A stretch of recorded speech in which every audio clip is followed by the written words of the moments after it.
Hello, this is Drake again, and today I will be talking about something I've been thinking about a lot lately. And I've decided to title this The Great Humane Conversation. And that comes out of a tradition of terms. So it begins with the Great Conversation that goes back to Mortimer Adler, maybe Strauss talks about it, this University of Chicago Britannica 50-volume set of these great works of the Western tradition. And you can also find, a historical tradition of that at the great books, at Columbia, at University of Chicago, at a variety of private schools. But inevitably, the great books means the Western great books. And that's been recognized for a long time, long time being, 70 years or something like that, that it is a needlessly narrow conceptualization of the scope of great, to say the great books and to say that it implies, only the West. And that's one thing you notice if you have your eye out for it. People will say, this is the greatest novel. This person is the greatest writer. And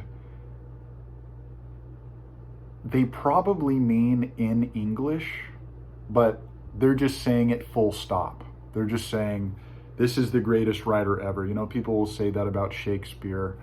Kant is the greatest philosopher, but in their head, they're not even considering that the entirety of the rest of the world exists. They're not thinking, oh, well, let me actually make sure it doesn't actually, maybe an Islamic philosopher is actually the best one, or maybe a Chinese philosopher, maybe, this and that philosopher.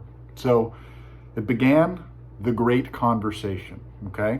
Then we have something like this, which is a modification on the Great Conversation. We have Theodore de Bary, and this book is titled The Great Civilized Conversation. And what he does in a handful of these essays in this volume, so just to read off some of the titles of the essays will give you an idea of what he's doing. Education for a World Community. Asia in the core curriculum. What is, quote, classic? And then he says, classic cases in point. Why read the Analects? Then he does Tale of Genji, Pillow Book.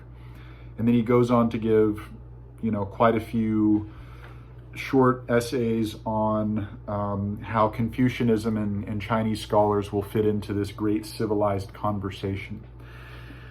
And I really appreciate what he's doing here. He wrote these essays in the 50s and 60s at the beginning, like in the beginning of writing these. And then this book came out, in the 90s? Let me double check.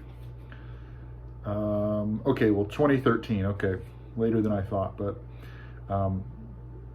Theodore de Bary, he was born in 1919, so is he still alive? He might still be alive. I don't know. He might be one of those guys who just lives forever. But so what he's doing here, I appreciate very much. He's the figure who puts out that sources of the Chinese tradition, sources of the Indian tradition. I think there's a Japanese tradition one as well. I think they're through Columbia, Princeton. I can't remember, but he's fully affiliated with Columbia. You can see that's who publishes this book. So long story short, what he talks about is, okay, great conversation, excellent idea.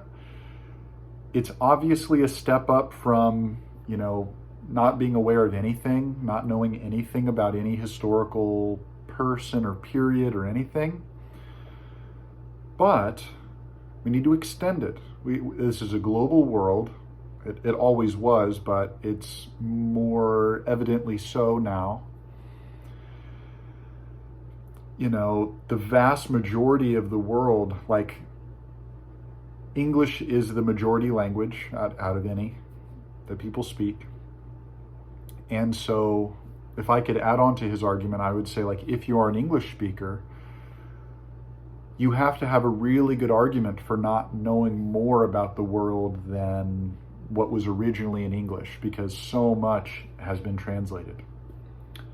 And your lifestyle impacts people from all over the world. Needless to say, we don't need to bring up contemporary events right now, but it's self-evident. And so DeBerry, he mainly focuses on China is his main focus, Japan. He might sprinkle in Korea there, and he wouldn't argue with you if you said to include India, right? I think that's kind of implicit in his head, but he doesn't draw it out at length because that's not his expertise in the end. I think he stays to what he knew especially well.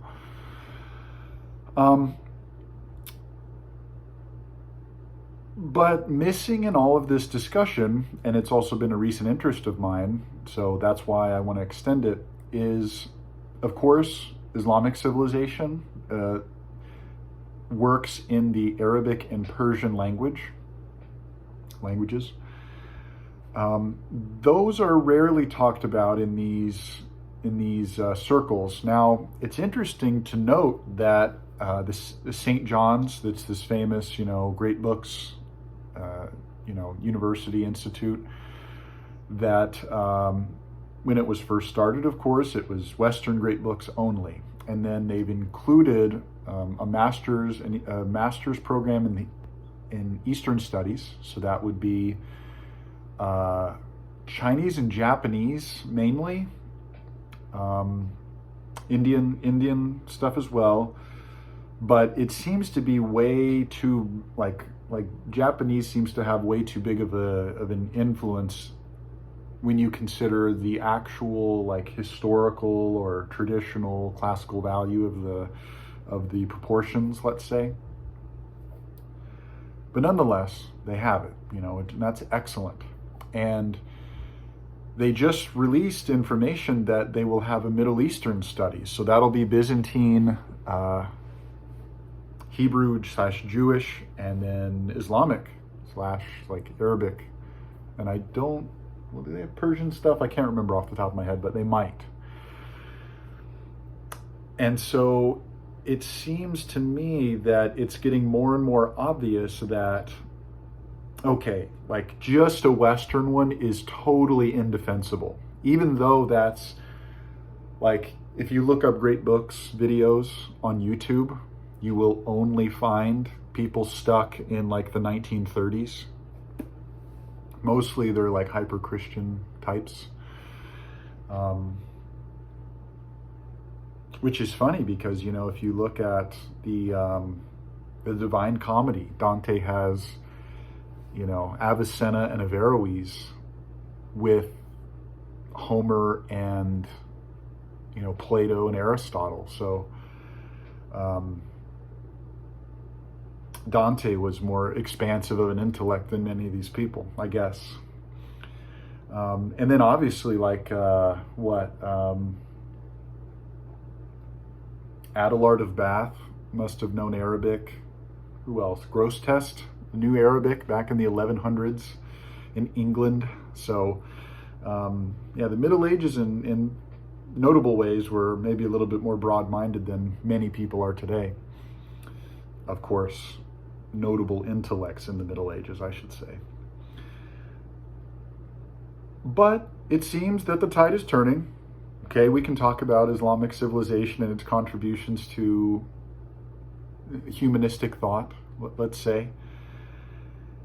And then what I would say, though, is, okay, now we have to extend it to the final frontier, or the wholeness of humanity. And that's why, I'm calling this video the Great Humane Conversation, as opposed to strictly civilized. Now, it just so happens that Theodore de Bary was really good friends with Thomas Berry, Berry.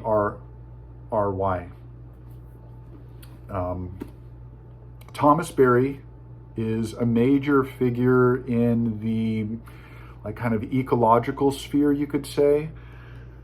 He wrote a book called The Dream of the Earth, which is really one of the most beautiful books I've read. And he was in the Passionist order, this Christian order in North Carolina, I believe. But through de Bary, he became exposed to the great, genius of the so-called East, and then Thomas Berry was also very involved in, Native American thought, indigenous thought, and that's like the last piece of the puzzle. Where we keep making steps up. So like, to know nothing is unacceptable. And then to go to the great books of the Western tradition is a step up from knowing absolutely nothing and just being, ignorant and stupid, Of course, it doesn't necessarily make you a better person, but it doesn't make you a worse person. And it makes you definitely more knowledgeable about history and the world and the way things are and how everything fits together. But if you get stuck at the Western tradition, in the end, you'll understand nothing. So then if you broaden that out and let's say, hey, let's add on, the kind of like Sinosphere. So that would be, Chinese, obviously, that would be Vietnamese, Japanese, Korean, you'd include, Tibetan and things like that. And then let's say, okay, well, obviously we have to include in Indian civilization there. So that would be things in Tamil and Sanskrit, let's say. Pali is mixed in there. Oh, but obviously, then that's a step up from just paying attention to the West. That's a step up. Oh, well, we're missing this major civilization that connected all of this, that without this other civilization, none of this other stuff would have happened. So, okay, let's add in Islamic civilization, things written in Arabic and Persian. Okay, but we're still missing something. That would be the great civilized conversation. But Thomas Berry, I think, would say, well, wait a minute. Why are we limiting ourselves to civilization? This civilization, this idea of civilization that is bombing itself and killing nature and sticking people in white cubes that are filled with chemicals and poison and, this, so on and so on. And this kind of civilized thinking that views people outside of it as less than and others and deficient and primitive and savage, etc., etc. Why are we getting stuck there? Why not extend it further to the final extension, to the groups that have been excluded the most? The groups that all of these, these civilized groups excluded and conquered and dominated and, generally speaking. And I think that's it's a justified statement if you look at, human history. And it's on the top of my mind because I did have contemporary literature and just random books, but I just got all my history books set up on the shelf back here. So it's, thinking in this kind of span, this unrolled scroll of history is at the top of my mind right now. And I'm, and with that being said, I'm thinking about indigenous traditions. And indigenous means people fully integrated into the land. And the land includes all aspects of the natural world that inhabit the land. All plants, animals, microbes, soil, geology, geography, etc., hydrological stuff. Because it seems more and more obvious, I think, to people who are actually looking at the way things are, the nature of things. You inevitably come to Thomas Berry's conclusion that civilization, even this great civilized conversation, seems to be on a self-destruct path. And that would lead you to the conclusion that, okay, even this great civilized conversation is insufficient. Like, even if you extend yourself that far, which, of course, basically nobody does, even though many people have the opportunity to in the modern world where we have extracted resources so that we can have a lot of books and translations and all this kind of thing with all of our luxuries.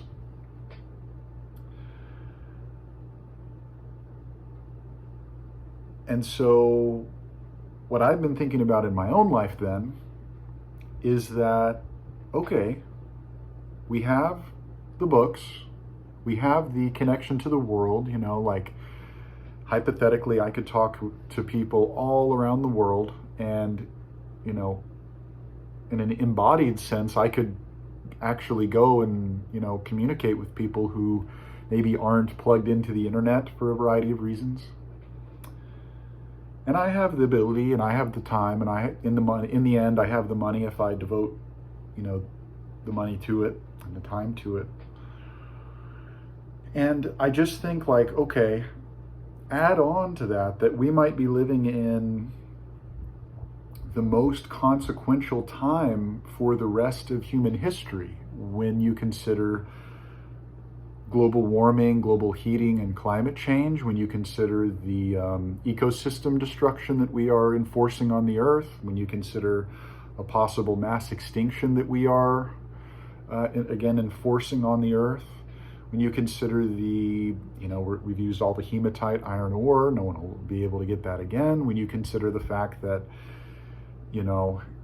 when you get infantile and degenerate leaders controlling some of the most powerful entities that have ever existed in the lifespan of the earth, and they have access to nuclear technology, we might actually snuff things out.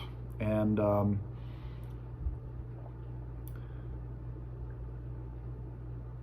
I think, like, okay, well, as many people as possible need to be trying to usher humanity into a better way of thinking.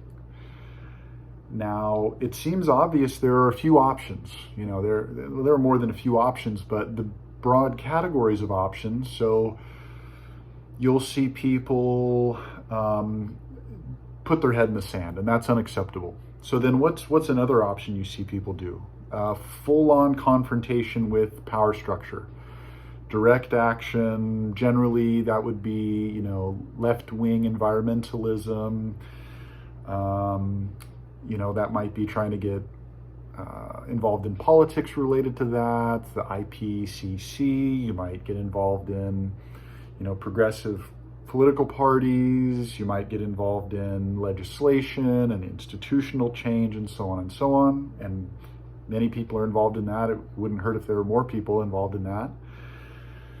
You also get people doing like a kind of hyper reactionary accelerationism, and they get into like pseudo, like emphasis on the pseudo conservative aspects of like weird racialism and stuff like that. I'm not going to spend time on that. I think that's indefensible. Then you get people with like a genuine conservatism, like people who are born into secular households who go like hype neo-traditionalist, Orthodox Christianity, Catholic Christianity. There's a surge in conversions to Islam. You might get people who become Buddhist or nature religions or something like that.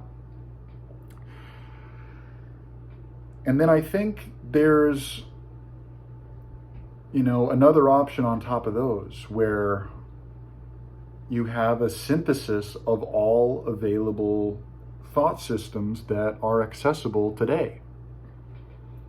And no one knows where that leads because it hasn't been possible. Now, there have been other times in human history where religions and philosophies seem to bloom.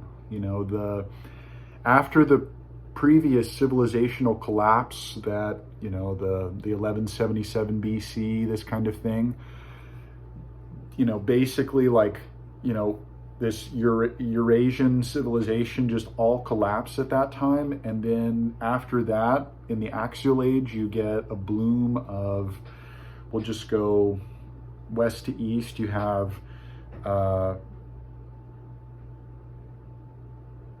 Greek civilization, Greek philosophy. You have Canaanite religion consolidating into Yahwism, then Judaism. Of course, out of Judaism you have Christianity. Out of Judaism, Christianity, and a mixture of other things, you have Islam. If you keep going, Zoroastrianism is maybe the earliest one in this group.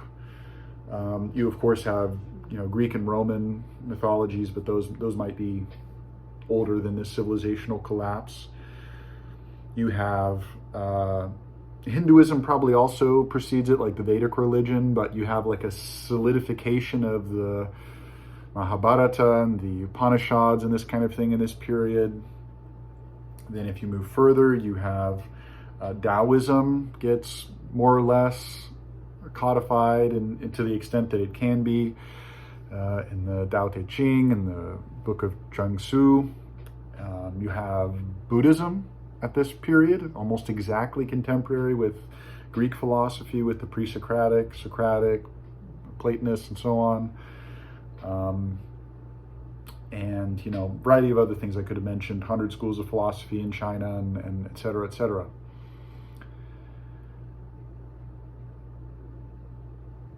And we might be at another one of these periods. I mean, enough things are out of balance and off kilter and in motion, in a value neutral sense, that maybe what we need is another way of thinking that hasn't existed yet, or is a substantial modification on the ones that got us here. Because the one thing I think about is like, okay, for these people who go back to like full-on secular scientism, techno-optimist, techno-fascist, techno-utopian, whatever, it's like, okay, well, that's exactly the kind of thinking that got us here. Okay, well, what if we go back to Orthodox Christianity? Well, we got rid of that, and then all this happened. Well, it seems obvious that Christianity wasn't strong enough to prevent this, whatever this is, extermination of mass, species at mass scale, the worst wars in all of human history. Christianity couldn't prevent that, wasn't powerful or wise enough to prevent that, let's say. It also seems fair to say that, Islam also wasn't on its own, strong enough to prevent this, because, et cetera, et cetera. That might be a more complicated argument, but, it might also be just, logically inevitable based on the facts of where we're at now. Same thing with, Zen Buddhism, Taoism, Hinduism, and so on. Now, it could be the case, like someone could make the argument that like, oh, well, if the whole world was Islamic, then this wouldn't have happened. You don't have any evidence for that. How could you believe that? It's probably just, if everyone was like me, everything would be perfect. Exceptionally unlikely, and that's never going to happen. So, and same thing with Buddhists, same thing with Hindus, same thing with, whatever.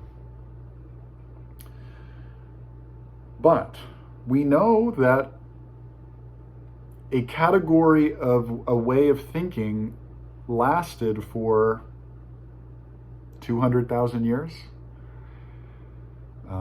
until about 10,000 years ago. Now, you could make the argument too, well, that wasn't powerful enough to stop, imperial agriculture civilization.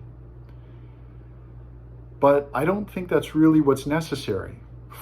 Fully stopping written literature, Western classical music, cathedral architecture, science, this kind of thing. Like, would you really want to have just hit the delete button on all of that? I think, from my perspective, it's impossible to even imagine what that would look like. And I think if you can understand this video, it's probably also impossible for you to imagine what that would be too. It's impossible to even imagine, let alone for it to have happened. So what if what we need is exactly what we have access to only at this time in human history? We have access to exceptionally intricately developed scientific thinking. We have access to all the great religious traditions in the world. That includes so-called the New World.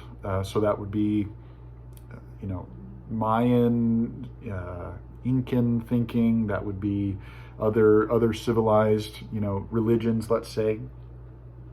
That would also be indigenous religions, whether animism or kind of spiritualism or polytheism, whatever you call it. A kind of not with the value judgment made to this word, but like a non-civilized or an a-civilized thought system, which that mixture could never have existed until now, until, let's say, the last 100 years, I think it's fair to say. And so maybe that's exactly what humanity needs. And of course, almost no one is going to do this. You could argue most people don't have the chance. But even out of the hundreds of millions of people that actually have the chance to do this, a vanishingly small number are even going to think about it, let alone do it. But I think, if you can, or if it's possible, why not? Why not? At least think about why not. That's how I think about it in my mind. Why not? Well, what if this is what we need? If not enough people are doing it, then try to do it, this kind of thing. In whatever way you can, no one can cover everything. No one can cover, global philosophy. No one can cover global imaginative literature. Even global poetry would be too much for a single individual. But if more and more people are realizing, wait a minute, this is where we're at, why not try it? Something like that. Could be interesting. Who knows what we'll get? Could be interesting. And this, just another way of thinking for me, this isn't my program. I didn't set out to do something like this. I'm a very curious person. I really do I'm just thrilled when I find out about something new, some new language or a new literary tradition or a new religion or a new culture, new style of clothing or architecture or music. I just love it. I just love it. And I think mixing that with the recognition that things are dire, it's almost funny to say it, it goes without saying, but things are dire. And there are a variety of ways of dealing with it, to become a hermit, to try to, inwardly develop oneself. Sure, that's the way a lot of people have dealt with just unbelievably horrific circumstances.